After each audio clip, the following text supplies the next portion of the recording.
Good day, dear learners. I welcome you in this new course of Environmental Education and Sustainable Development. I'm one of the instructors in this course. My name is Dr. Anjum Ahmed. I'm an assistant professor in the Department of Education, Aligarh Muslim University. So I welcome you in this week too. So there'll be a series of lectures and the topic of these lectures, you're quite familiar with these topics because you must have studied during your school time, right? So without any further delay, I would like to begin our first lecture of this week. So this is about air, water, soil pollution, and of course we'll be dealing with the causes and effects.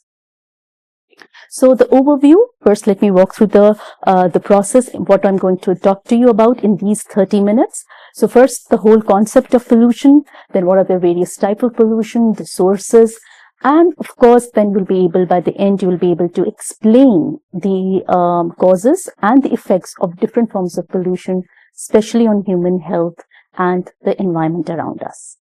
Okay, so let's get started. So what is pollution?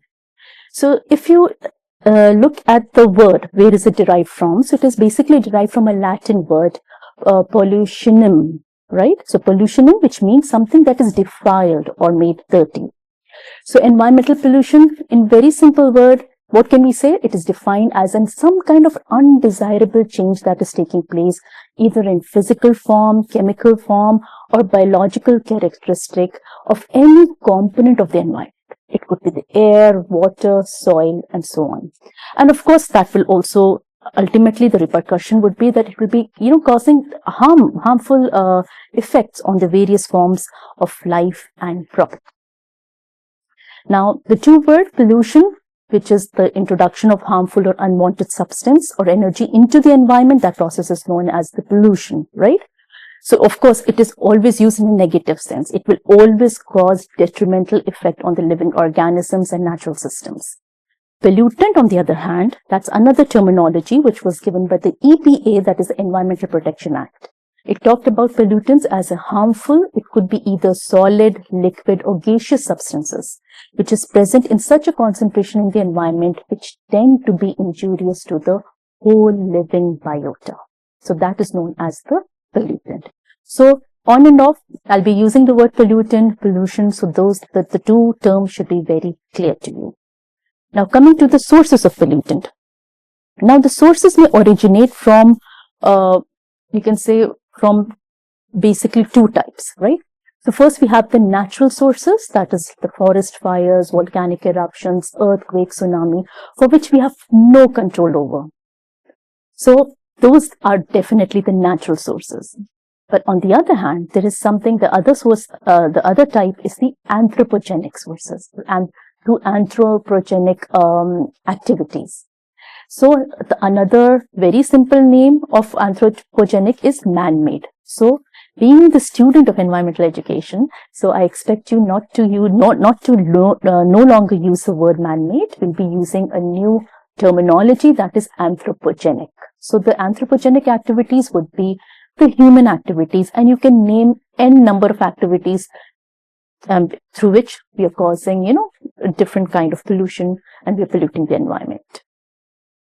So the anthropogenic activities, of course, which are very damaging and which are released into the environment, and they are definitely contaminating the entire ecosystem also. Some of the common, you can say, pollutant, you can say, are chlorinated hydrocarbons, heavy metals like lead, which is present in the paint, and cadmium, chromium, zinc, arsenic, and benzene. These are some of the, you can say, form of pollutants that are released into the environment because of the anthropogenic activities. Now, moving forward to the classification of pollutant, that's another way of now classifying the pollutants. So we have the primary pollutant, which are directly released into the ambient environment. Now, that's another interesting terminology. Just wait, let me take out so like I said, the classification of pollutant can be divided into two, primary pollutants and secondary pollutants. Now, if you're talking about primary pollutants, which are directly released into the environment. Now, here the word is ambient environment. Ambient environment meaning you can say it refers to the immediate surrounding, physical and atmospheric condition of a specific area or, space or object. So you can say sulfur dioxide, oxides of nitrogens, these are emitted into the environment. Secondary pollutants, on the other hand, are not directly released into the environment, but they are transformed, you can say, from primary pollutant due to the reactions with the different environmental components. So, for example, sulfates, nitrates, ozone, smog, TAN, that is peroxyacetyl nitrate, sulfates are all formed from the oxidation of sulfur oxide, which is ultimately a primary pollutant. Now, the other way of classification of pollutant is if you can classify into biodegradable pollutant and non-biodegradable. Of course, the opposite would be there. So, biodegradable pollutant would be those pollutants which can be easily broken down by microorganism. So they can be reused in the biochemical cycle. So they are termed as biodegradable. And of course, these include the domestic waste, organic matter of plants and animals, and so on. Whereas the non-biodegradable pollutant would be which cannot be easily broken down by the microorganisms. So here, of course, they'll be undergoing, because once they're in the environment, they'll be definitely undergoing some kind of a changes, some kind of a chemical combination reactions would be taking place. And ultimately, those reactions could be harmful to us. So these includes heavy metals, we have DDT, phenolic compounds, and these are ultimately very injurious to the biotic community, even if it is present in a very, very small or minute quantity. Okay.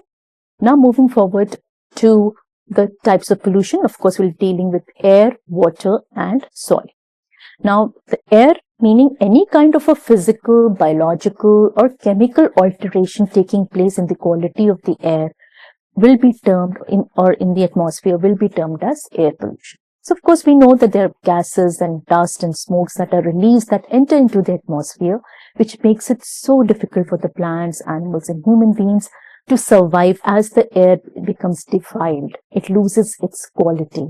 So, impure air, if you're breathing in, so definitely there'll be a lot of respiratory problems in human beings, in animals, and even plants will also suffer because of that. So the major air pollutants, now if you just pause your video, look at the table here. Now you can see the list of pollutants given, the formula it is given, and also the type, whether it is primary or secondary, and what are the major sources through which the pollutants are being released. So very interestingly, according to the Health Effect Institute of 2019, it reported that the particulate matter pollutant was the third most important cause of death that was reported in India. So you see, and I'm sure most of you must have experienced when we go to very crowded cities or metropolitan cities, when you're stuck in a traffic jam, and when you breathe in the air, you can feel it, that you feel suffocated, the particulate matter that is entering and that is settling, on the different objects also. And even while also, especially when you're stuck in the traffic jam, you can feel the atmosphere or the air, how impure it is. Then, of course, there's another term which is known as air quality index. This is another term that I'm sure you must be very familiar with, because all of you must be carrying mobile phones. We have AQI, right? So AQI is basically the index which shows how clean or polluted the air is. So, of course, we have the AQI index and the category. So the more you can say the index increases, as the number increases in the index, definitely the category will become from poor to very poor to severe. So what could be the causes of air pollution? So some of the causes I'm sure you must be remembering on your fingertips. First comes the burning of the fossil fuels. You cannot deny how the burning releases smoke, releases different gases into the atmosphere.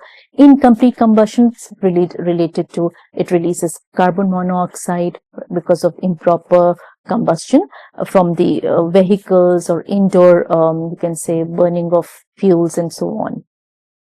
And of course, these becomes the major pollutant. And of course, we have nitrogen oxide that is also produced from both natural and anthropogenic processes.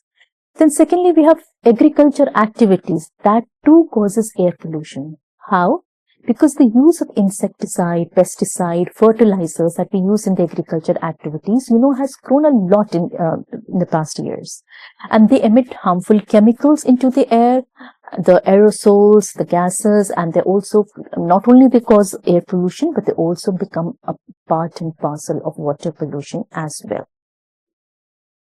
Then exhaust from factories and industry, needless to say, it is so evident that whenever when I talked about air pollution, the first thing that comes in your mind is the factory or the industry that is releasing huge amount of smoke into the atmosphere. So definitely the smoke that is it releases a lot of hydrocarbons and various chemicals that pollute the air.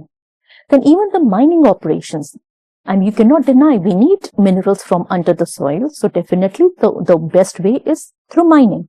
So once you're mining, you can see, you're using explosive, and because of these explosions, you can say the dust, the chemicals that is released into the air, that causes massive air pollution as well. Then indoor air pollution. This is something that we experience. It could be related to if you're, like I said, if you're cooking indoors, there's not proper ventilation, there is incomplete combustion, definitely you can feel that kind of pollution, that carbon monoxide is being released, you feel suffocated. Or when there is paint in your house, remember this is a very common example that I can give, and you must have experienced it. So the smell that when it enters, it becomes sometimes so impossible to breathe. You just want to, move out, and you just wait for the paint to dry, then only you want to shift into that particular room, right? Because that is one of the causes of indoor air pollution. So what is the effect of air pollution? So the first the thing that should come in your mind is that it will definitely have respiratory problems, because you're breathing in air. So all the organs that are responsible for respiration all will be affected by air pollution. Simple as that. And of course, other than that, there are people who might be subjected to heart problems. Children who are exposed, they may suffer from pneumonia and asthma as well. Then global warming, when of course these air pollutants are released, they're staying in the air. So definitely that we will be absorbing the heat, trapping the heat. And as such, the temperature of the earth on an average will increase over time, and that will cause global warming. Then the very same gases, if they combine with water vapors and they come down as rain, so that will be acidic in nature. So it will definitely make the lakes and river acidic, and of course it will harm all the aquatic beings where if they fall on any of the water bodies. Another very interesting term is eutrophication. When air pollutants, they deposit excess amount of nitrogen into the water body, so it basically results in the rapid growth of algae, which is known as algae bloom. So this definitely the water quantity is limited in ponds, and when there is an algae bloom, they're breathing in the dissolved oxygen from the water, and ultimately what happens, the water dissolved oxygen will start to decrease, and that the aquatic different organism, soon they will be deprived of oxygen and will ultimately be very fatal to the living organism under the water.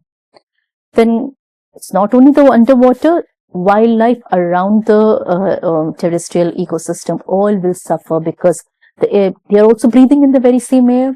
The pollutants are settling on their food, they're eating the food as well. So it is basically threatening the biodiversity. Then also depletion of ozone layer. The CFCs that are released, which are also damaging the ozone layer, and the harmful ultraviolet rays that are coming, that will be basically the ozone layer is protecting us from the harmful ultraviolet rays, but because of the air pollutants, it is piercing, it is creating some kind of holes in the ozone layers, and that will definitely deplete the ozone layer in its thickness. We will be dealing with this in quite detail in the subsequent lectures. So right now you just have to understand that air pollution is also has an effect on the depletion of ozone layer. Now here you see this is a table in which the sources, health, the description and the health effects are given. So you can see the pollutants. Just look at the pollutants, take a pause, look at the pollutants, their description, how these gases actually look like, and how would you classify them, how would you describe them, and where are the sources, where are they coming from, and what kind of effect they're having on the on us, on plant community as well as animal community. Now let's quickly look at the water pollution. Now, water pollution, any defilement, that is any quality that is being deteriorating in the water bodies, will be termed as water pollution. So you name it, if it is lake, river, oceans, streams, all that, we have to look at what is the water quality, and basically, that there's a whole different world that is beneath the water. So which might not be visible to you, but there is an exquisite, you can say, marine life that is being present there in oceans. So, and because of our, like I would say, the natural causes and the anthropogenic causes, which are the major, you can say, causes that are releasing the pollutants in the water bodies and are ultimately causing water pollution. So Asia has the maximum number of polluted rivers than anywhere else in the world. So of course, and more surprisingly, the bacteria that is found in the polluted rivers is because of the human fecal matter or human waste. So that is something that we really have to think about when we talk about water pollution also. Then of course, eutrophication, I've already explained that, what eutrophication is, what algal bloom is, and how an organism eventually dies because of lack of oxygen. A time comes when there is a peak time when there will be an algal bloom. And then there will be stagnation, and then there will be a depletion. Why? The organism will start to die, and that lake will become dead lake because of deprivation of oxygen. Then, of course, a lot of the contaminated water also will result in a lot of diseases, waterborne diseases, like cholera, dysentery, typhoid, which is affecting people all around the world. You drink water, a polluted water, it might be very from your naked eye, you can say that it might be pure, but once you look into the microscope, you'll understand the kind of microorganisms that are in the water. And if you drink that, of course, that you will be subjected to the different waterborne diseases. Then marine water pollution, which also is linked with very heavy metals that are being dumped into the water bodies. And the classical example is the Minamata disease, that occurred in the Minamata Bay due to the mercury contaminated fish, because mercury, and that actually got later on accumulated in the fish, and it entered the food chain. So the causes of water pollution, now you have to understand the sewage and the wastewater. How is it being treated? Where is it falling? How are we, managing the whole thing? So broadly, if you see that the wastewater that is coming from a household, from our domestic locations, are either black water, that is, the urine, the flush water from toilets and so on, and the grey water from showers, sink, washing machine and dishwasher. So how are we basically treating that? And if you're dumping it into the water bodies before treatment, so definitely it will be causing water pollution in that particular body, because harmful bacteria, viruses and toxins will be entering in that water body, which ultimately will be entering into our food chain as well. Then agriculture pollution, because of different pesticides and chemicals that we are using. Widely we will be using it because we want to increase the yield. And because of that, when it rains, or because of faulty agriculture practices, the irrigation process and so on, the water the surface runoff, it carries the chemicals and it dumps it into the water bodies, into the rivers and lakes, which ultimately causes water pollution as well. Another significant contributor and very interesting of agriculture water pollution is the livestock farming, because the animal waste also contains harmful bacteria and of course high level of nitrogen, phosphorus as well.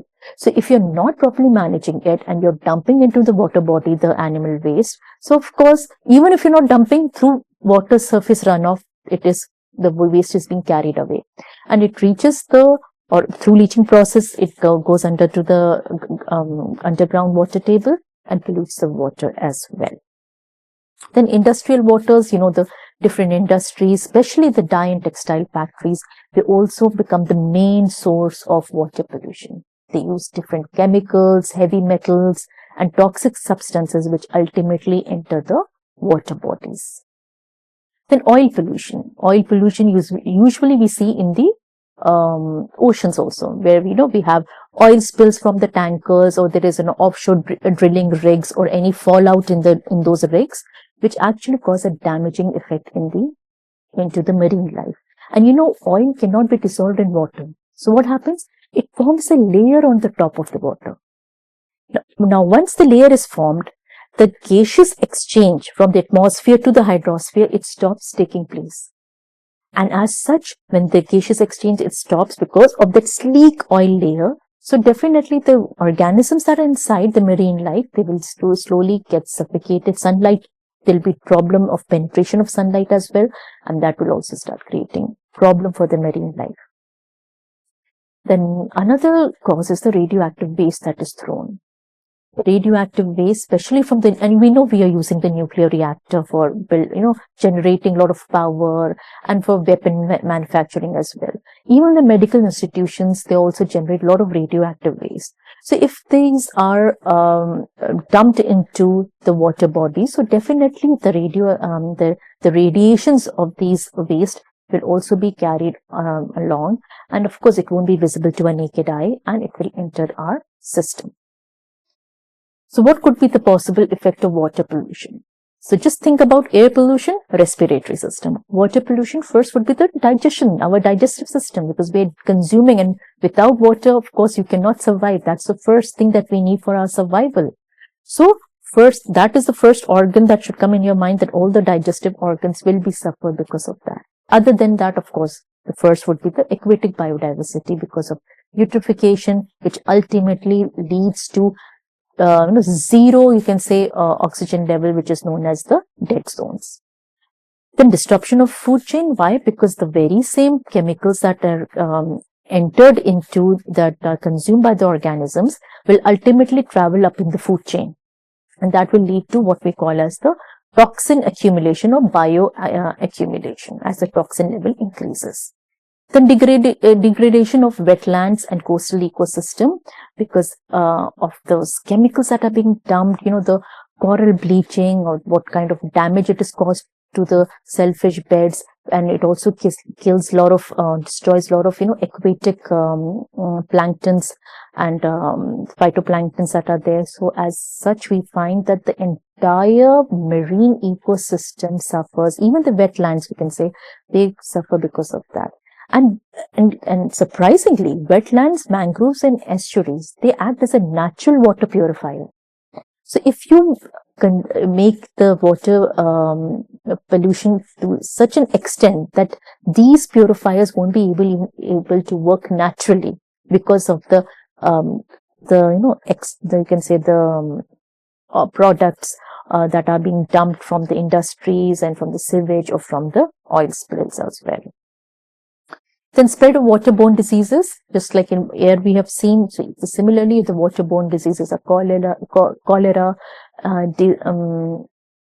dysentery, typhoid, hepatitis A, and so on. Then toxic effect on human health, of course. Kidneys also damaged. Kidney also filters, right? So kidneys also damaging, neurological disorder, and to some to the extreme extent, we can say even cancer. Cases are being reported because of water pollution. Then economic loss as well to the fisheries and tourism. Can you imagine a water body that is highly polluted? Would you ever like to visit those water bodies? Look at that waterfall, look at that lake, or look at that river. Even so much so that even if the physical characteristic of the water is changing, you will never drink that water. So you can imagine, so it loses that aesthetic beauty, that water. And of course, the tourism, that is, the beaches, the rivers, lake, boating, fishing, everything will suffer because of that. Then coming to scarcity of usable fresh water, which also depletes because the eutrophic, you can say the water that is which refers to the water bodies of lake and rivers, that is excessively rich in the nutrients. That also releases, because it has so much nutrients, it releases methane and nitrous oxide, which are the two potent greenhouse gases. So of course, climate change acceleration also takes place, and the you can say the usable fresh water also we suffer because of that, because there is very little percentage of fresh water, around 2.5% of Earth's water is being fresh water, and it is locked in glaciers or deep underground. Then coming to soil pollution. Now, soil pollution is when you're using excessive chemical fertilizers, pesticides on the soil, on the land, and because of that, it's becoming polluted that you can no longer use it. You're defiling it. You're reducing its fertility because of the toxic substances, and you cannot deny. Here, the anthropogenic activities are more responsible for causing the soil pollution, right? So here also, just like I said, natural causes and anthropogenic causes. If the natural causes would be in the form of soil erosion because of the hurricanes, or you can say the rainfall that occurs, which carries the top layer of the soil and it erodes it. Then acid rain, landslides, because of the natural sources, they can also cause land pollution. Because the same acid rain, if it falls on a piece of land, it will reduce its fertility. Landslide, that is the downward movement of soil, rocks, and debris due to gravity. If it also gets, falls on a vegetation or on the water course, it will cause harm to the aquatic life, and also will also increase the risk of flooding. Then even earthquakes, these are natural causes, the volcanic eruption, the floods, all these causes that I've listed, which is natural. We have no control over it. If they are in the vicinity of any land, then they will cause soil pollution. Now, anthropogenic sources would be the industrial activities, the agricultural activities, even the waste disposal, how we are disposing the waste into the landfills, and the accidents, the accidental, you can say, oil spills that are happening, and that also reduces the soil quality and make it very unsuitable for cultivation as well. So if you look at the effects of soil pollution, of course, this also will be affecting our digestive system, in the sense that plants are absorbing the toxic material from the soil, and we are eating the plant in return. So indirectly, that is coming into our digestive system and entering into our food chain. So of course, it will lead to food poisoning as well. Then even the plant growth is affected because proper nutrients are not being provided to them. The soil fertility is being decreased. Toxic dust is there. And of course, even the texture and the soil structure is changing because of that. Reason being because the chemicals are destroying the microorganisms. And the beneficial microorganisms, which are very benefiting, which are the plant community as well as the soil, maintaining the soil fertility, if it is being destroyed, so you can imagine how would you improve the fertility of that soil. So microorganisms are so necessary for to maintain the health of the soil as well. And you'll be so surprised to know that when you scoop, it's an interesting fact, when you scoop 1 tablespoon of soil, the amount of microorganism in that soil will amount to all the people that are living in this world. So you can imagine, there's so many microorganisms, and just because of our activities, we are destroying the microorganism that is so necessary to maintain the fertility of the soil. So to conclude, we can say pollution is a major environmental challenge that threatens not only the quality of air that we have seen, it's water, soil. Due to most of it, it was our anthropogenic activities that we have listed out. And of course, the consequences would be its health hazards, the ecosystem degradation, loss of biodiversity, and reduced natural resources quality. So combating pollution requires sustainable practices. It requires effective waste management and cleaner technologies. And I would say ultimately we need to be environmentally aware regarding it, and it should enter into our behavior as well.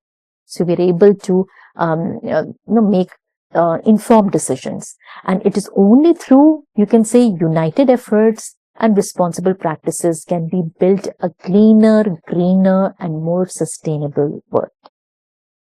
So these are the references that you can go through that has helped me to accumulate the content of this particular lecture of mine.